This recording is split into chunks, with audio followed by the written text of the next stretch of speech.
یہ ایک سوال تھا، ایک ایسا سوال جس کا جواب پوری قوم کے پاس نہیں تھا۔ جب لوگ تہوار سے واپس آئے تو بت خانے کا منظر دیکھ کر چیخ اٹھے۔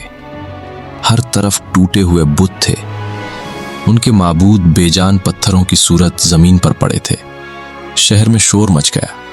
کسی نے کہا یہ کام کسی دشمن نے کیا ہے، کسی نے کہا یہ ہمارے دین پر حملہ ہے، اور پھر چند لوگوں نے کہا ہم نے ایک نوجوان کو ان بتوں کے خلاف بات کرتے سنا تھا، اس کا نام ابراہیم ہے۔ فوراً حکم دیا گیا کہ ابراہیم کو لوگوں کے سامنے لایا جائے۔ وہ مجمع میں آئے، ہر نظر ان پر جمی ہوئی تھی، غصہ بھی تھا، تعجب بھی، اور کہیں نہ کہیں دل کے اندر ایک ڈر بھی تھا کہ شاید یہ نوجوان وہ بات کہنے والا ہے جس کا جواب ہمارے پاس نہیں۔ انہوں نے پوچھا کیا تم نے ہمارے معبودوں کے ساتھ یہ کیا ہے؟ ابراہیم نے بڑے سکون سے جواب دیا بلکہ یہ کام اس بڑے بت نے کیا ہوگا، اگر یہ بول سکتے ہیں تو ان سے پوچھ لو۔ یہ جواب سنتے ہی ایک عجیب خاموشی چھا گئی۔ لوگ ایک دوسرے کو دیکھنے لگے۔ وہ جانتے تھے کہ بت بول نہیں سکتے، وہ جانتے تھے کہ ان کے سامنے رکھی ہوئی چیزیں بے جان ہیں، وہ جانتے تھے کہ جس کے سامنے وہ جھکتے رہے وہ خود اپنی حفاظت بھی نہ کر سکا۔ یہ لمحہ بہت اہم تھا، یہ وہ لمحہ تھا جب سچ ان کے سامنے کھڑا تھا، مگر سچ کو ماننا قربانی مانگتا ہے، اور اکثر لوگ قربانی نہیں سہولت چنتے ہیں، اس لیے وہ دلیل سے ہار کر بھی ضد پر قائم رہے۔ اب معاملہ صرف بت خانے کا نہیں رہا تھا، اب بات نمرود تک پہنچنی تھی، اور جب ابراہیم کی بات نمرود تک پہنچی تو اس نے اپنی بادشاہی کے غرور میں انہیں للکارا۔ قرآن میں اس مناظرے کی طرف اشارہ آتا ہے۔ ابراہیم نے کہا میرا رب وہ ہے جو زندگی دیتا ہے اور موت دیتا ہے۔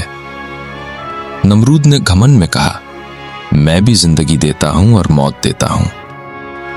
اس نے سمجھا کہ اگر وہ کسی کو سزا دے یا چھوڑ دے تو یہی زندگی اور موت پر اختیار ہے، لیکن ابراہیم نے اس کے غرور کو ایک جملے میں توڑ دیا۔ انہوں نے کہا اللہ سورج کو مشرق سے نکالتا ہے، اگر تم خدا ہو تو اسے مغرب سے نکال کر دکھاؤ۔ بس یہی وہ لمحہ تھا جہاں نمرود خاموش ہو گیا، نہ اس کے پاس جواب تھا، نہ دلیل، نہ عقل، نہ اختیار۔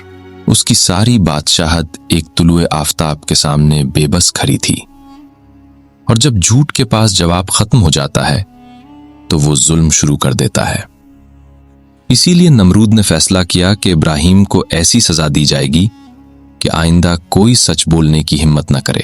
نمرود کے حکم کے بعد ایک بہت بڑی آگ تیار کی گئی۔ لوگ دور دور سے لکڑیاں لاتے رہے، دن گزرتے گئے اور لکڑیوں کا ڈھیر بڑھتا گیا۔ یہ محض سزا نہ تھی بلکہ اپنی طاقت کا مظاہرہ بھی تھا۔ وہ چاہتے تھے کہ پوری قوم دیکھے کہ جو بھی ان کے معبودوں کو چیلنج کرے گا اس کا انجام کیا ہوگا۔ پھر اس ڈھیر میں آگ لگا دی گئی۔ آگ بھڑک اٹھی، شعلے بلند ہونے لگے، دھوئیں نے فضا کو بھر دیا۔ حرارت اتنی شدید تھی کہ کوئی قریب جانے کی ہمت نہ کر سکتا تھا۔ ایسا لگتا تھا جیسے زمین پر آگ کا ایک سمندر جل رہا ہو۔ اب مسئلہ یہ تھا کہ ابراہیم کو اس میں ڈالا کیسے جائے۔ چنانچہ ایک بڑی منجنیق تیار کی گئی تاکہ انہیں دور سے اچھال کر آگ کے اندر پھینکا جا سکے۔ ذرا اس منظر کو دل میں لائیے۔ ایک طرف نمرود کا دربار، اس کے سپاہی، اس کی قوم، شور، غرور، تماشا۔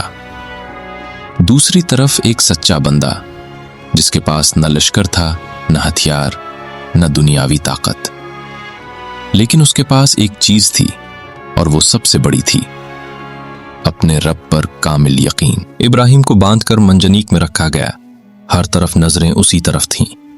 سب کو لگ رہا تھا کہ اب چند لمحوں میں سب ختم ہو جائے گا، مگر اصل طاقت زمین والوں کے پاس نہیں تھی، اصل طاقت آسمانوں کے رب کے پاس تھی۔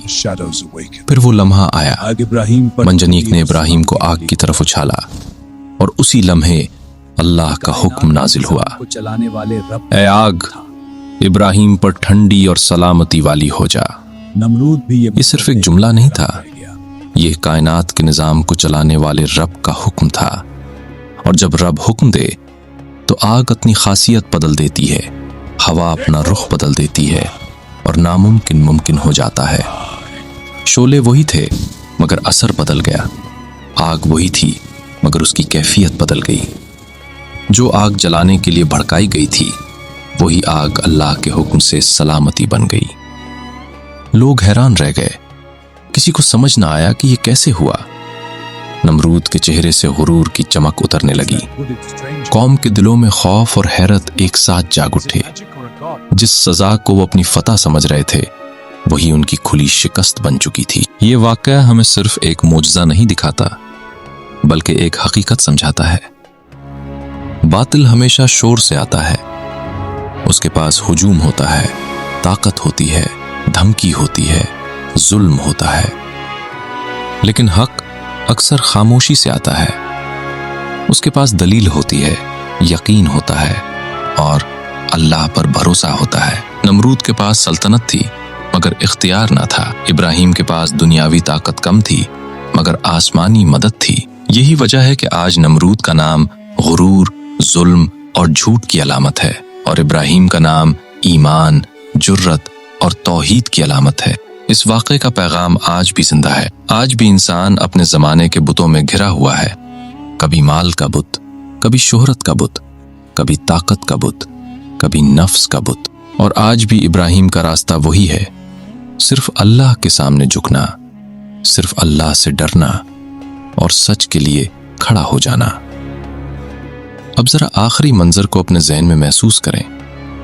ایک طرف آگ کا عظیم الاؤ ہے، شعلے آسمان کی طرف بلند ہیں، نمرود اپنے تخت کے غرور میں کھڑا ہے، لوگ دور کھڑے سانس رو کے دیکھ رہے ہیں، اور پھر وہی آگ جو سب کے نزدیک موت تھی اللہ کے حکم سے سلامتی بن جاتی ہے۔ سوچئے، جب دنیا نے سمجھا کہ اب سب ختم ہو گیا، تب اللہ نے دکھا دیا کہ اصل فیصلہ زمین پر نہیں آسمان پر ہوتا ہے۔ جب لوگوں نے طاقت کو دیکھا، اللہ نے اپنی قدرت دکھا دی۔